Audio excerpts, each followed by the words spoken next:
Benarkah tiada anak tempatan Terengganu yang berwibawa? Menteri Perusahaan Peladangan dan Komoditi Datuk Dr. Muhammad Khairuddin Ahmad Razali mempertahankan pelantikan Datuk Raja Idris Raja Kamaruddin meneraju beberapa jawatan penting dalam syarikat milik Kerajaan Negeri GLC Terengganu. Menurut Khairuddin, Raja Idris bermastautin lama di Terengganu ketika muda. Beliau rapat dengan Presiden PAS Datuk Seri Hadi Awang pada tahun 70-an dan 80-an. Beliau menjadi salah seorang penasihat kepada Presiden PAS bagi isu-isu korporat sehingga kini, kata Khairuddin dalam satu kenyataan di Facebook. Kata Ahli Parlimen Kuala Nerus itu, Raja Idris melepaskan gaji bernilai jutaan setahun untuk kembali ke Terengganu bertugas membantu Hadi Awang yang menjadi Menteri Besar Terengganu bagi memulihkan TDM Berhad pada 1999 dengan gaji yang jauh lebih kecil berbanding sebelumnya. Beliau bersama saya menjadi penasihat ekonomi Kerajaan Kelantan sejak 2013 sehingga sekarang, ujarnya. Beliau berkata demikian sebagai mengulas kritikan bekas Menteri Besar Terengganu, Datuk Seri Ahmad Said mengenai tadbir urus korporat Kerajaan Terengganu kerana hampir kesemua lantikan lembaga pengarah membabitkan orang politik semasa perbahasan di Dewan Undangan Negeri Terengganu baru-baru ini. Ahli Dewan Undangan Negeri Kijal itu juga mempersoalkan mengapa terdapat individu yang dianugerahkan pelbagai jawatan walaupun bukan anak tempatan Terengganu. Beliau mendakwa Menteri Besar Datuk Seri Dr. Ahmad Samsuri Mokhtar membawa kroni dari luar Terengganu termasuk dari England untuk memegang jawatan beberapa syarikat milik Kerajaan Terengganu.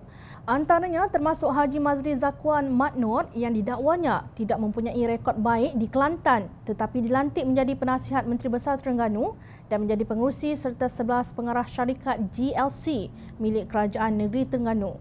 Tindakan ini menurut Ahmad Said menganaktirikan anak tempatan Terengganu yang lebih berkelayakan.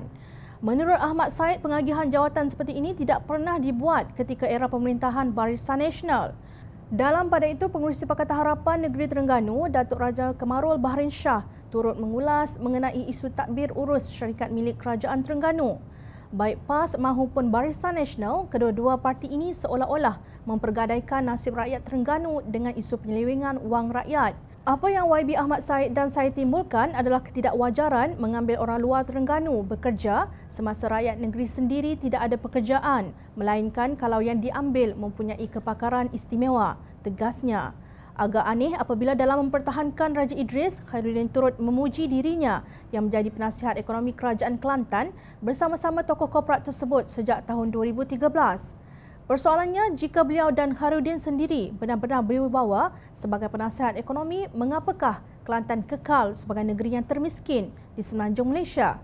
Kenyataan Kelantan sebagai negeri termiskin ini disebut oleh Dr. Muhammad Razif Mat Jidin tahun lalu yang ketika itu menyandang jawatan sebagai Timbalan Menteri Hal Ehwal Ekonomi. Statistik kemiskinan bagi bulan Jun 2019 menunjukkan miskin tegar di Kelantan adalah seramai 6,218 orang, manakala miskin adalah seramai 31,217 orang. Dan pada masa sama, bila kita turun ke bawah, kita lihat ada kumpulan yang masih ketinggalan. Itu hakikat kita harus terima, katanya ketika menyampaikan ucap tamak kepada Kongres Sosioekonomi Kelantan 2019, anjuran Universiti Malaysia Kelantan di Kota Baru pada 27 Ogos tahun lalu. Mengapa mereka gagal mencari jalan agar seluruh rakyat Kelantan dapat rasa nikmat pembangunan jika kononnya mereka sangat berwibawa? Apa yang kita nampak hanyalah pemimpin PAS mengutamakan membeli Mercedes-Benz untuk kegunaan mereka, sementara rakyat kelaparan.